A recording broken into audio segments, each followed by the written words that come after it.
হকের উপর থাকছি, মরলে জান্নাত। ওই বেটা বাতিলের উপর থেকে মরলে যার জন্য জাহান্নাম কনফার্ম। ও যদি মাথা নত করতে না পারে, হকের ঝান্ডাবাহী মাথা নোয়াতে পারে না, মাথা নোয়াতে পারে না। বহু মানুষ আমার দিকে তাকিয়েছিল যে ওই লোকটা যেন নতি স্বীকার না করে, সে যেন মাথাটা নত না করে। আমি তীব্রভাবে ওই সময়টায় এটাকে একটা চাপ অনুভব করেছি। অন্য কোনো কিছুকে এতটা চাপ আমি অনুভব করিনি। আমার জেল হতে পারে, আমার কঠিন শাস্তি হতে পারে, বড় ধরনের হয়রানির শিকার আমি হতে পারি, এটাকে আমি অত বড় চাপ অনুভব করিনি।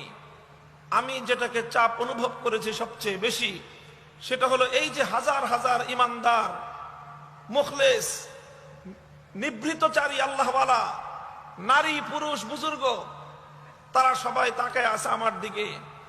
তাদের হৃদয়ের কামনা ছিল ও যেন ওর কথা, ওর ভাষা যেন নরম না করে। এই জিনিসটা আমি অনুভব করেছিলাম।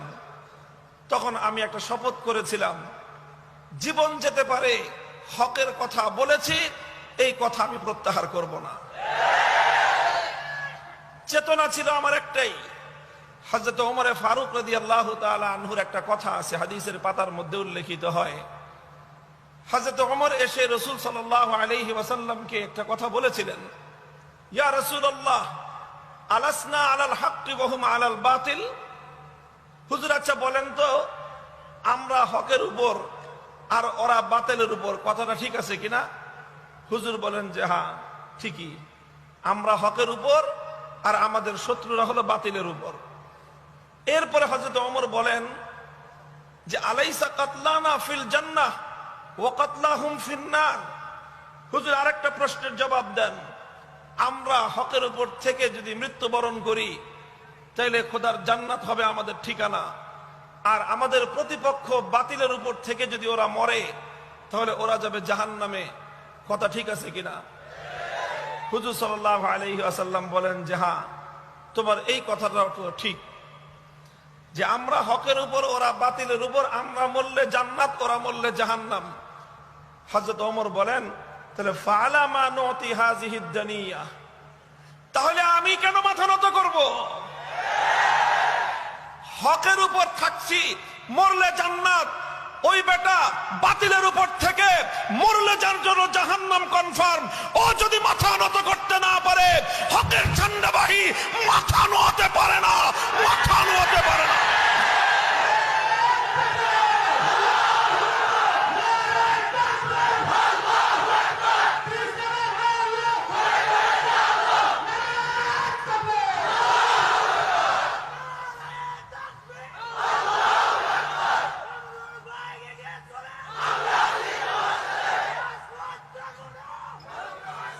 এটা হলো জীবনের দর্শন, এটা হলো জীবনের হিসাব কিতাব।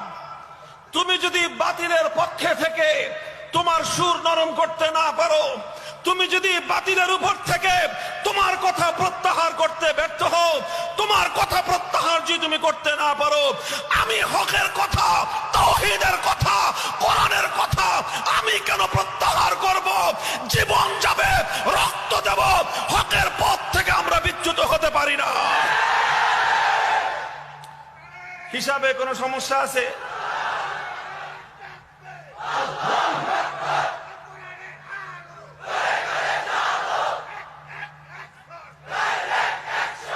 মুহতারাম হাজিরিন, এটা আমি নিজে যেই দর্শনটা, যেই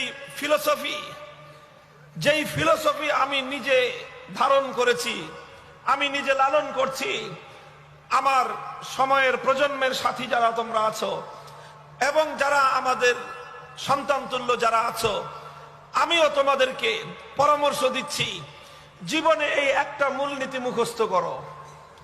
জীবনে একটা মূলনীতি মুখস্থ করো, যদি ও বাতিলের উপর থেকে নতি স্বীকার করতে না পারে, মরলে জাহান্নামে যাবে। এই অবস্থায় যদি ও নতি স্বীকার করতে না পারে, হকের উপর থেকে আমি মরলে যেখানে আমার শাহাদাত আর জান্নাত কনফার্ম, সেখানে আমি কেন নতি স্বীকার করব? আমি কেন পিছপা হব? আল্লাহ পাক রব্বুল আলামিন হকের উপর, সত্যের উপর আমাদেরকে এভাবে অটল আর অবিচল থাকবার তৌফিক দান করুন। সারা দেশ থেকে মানুষ যেভাবে দোয়া করেছেন, নিবৃতচারী সবচেয়ে বেশি দোয়া করেছেন মহিলারা। হাজার হাজার লক্ষ লক্ষ মহিলা মা বোনেরা রোজা রেখে সাদাকা করে দোয়া করেছেন আল্লাহ যেন তার এই বান্দাকে হকের উপর অটল রাখেন। আমি তাদের কোনো প্রতিদান দিতে পারি না, তাদের জন্য মাঝে মাঝে 2 রাকাত করে নামাজ পড়ে আল্লাহর কাছে দোয়া করি, আল্লাহ আমার কাছে তো তোমার এই সকল বান্দাদের এই ইখলাস আর এই তাদের আত্মার আন্তরিকতার প্রতিদান দেওয়ার কোনো কিছু আমার কাছে নাই, আল্লাহ তুমি তাদেরকে জাযায়ে খায়ের এবং পরিপূর্ণ প্রতিদান দান করো। কাটা কাটা 2-3টা কথা আমি আপনাদের সম্মুখে আরজ করি।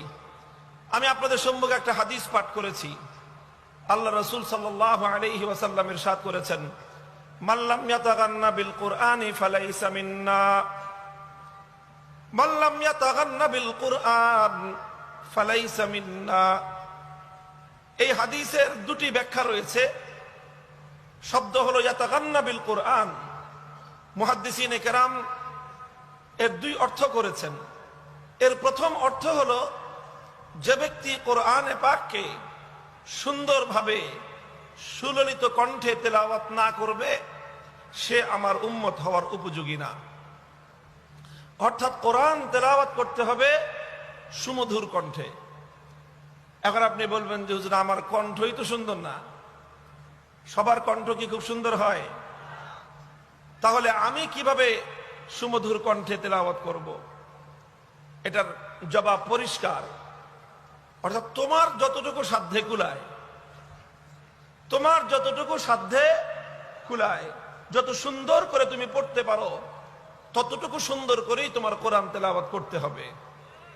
কোরআনে পাক তেলাওয়াত করার সময় কখনোই গাফলাতের সাথে, অবহেলার সাথে কোরআন তেলাওয়াত করা বৈধ নয়।